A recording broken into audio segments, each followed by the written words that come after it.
رمضان شریف کی کچھ خاص باتیں ہیں جو اور چیزوں میں نہیں ملتی. مثال کے طور پر کعبہ اللہ کا گھر ہے. کیا شان ہے خانہ کعبہ کی, کیا عظمت ہے خانہ کعبہ کی.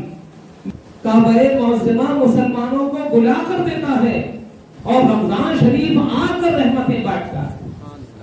سبحان اللہ. کعبے کا فیض لینے کے لیے خصوصی طور پر آپ کو وہاں جانا پڑے گا, لیکن رمضان شریف کی رحمتیں دیکھیے کہ یہ آ کر رحمتیں بانٹتا ہے. گویا وہ کعبہ کنواں ہے اور یہ رمضان شریف دریا ہے, یا وہ خانہ کعبہ دریا ہے اور یہ رمضان شریف بارش ہے. سبحان اللہ, اللہ اکبر.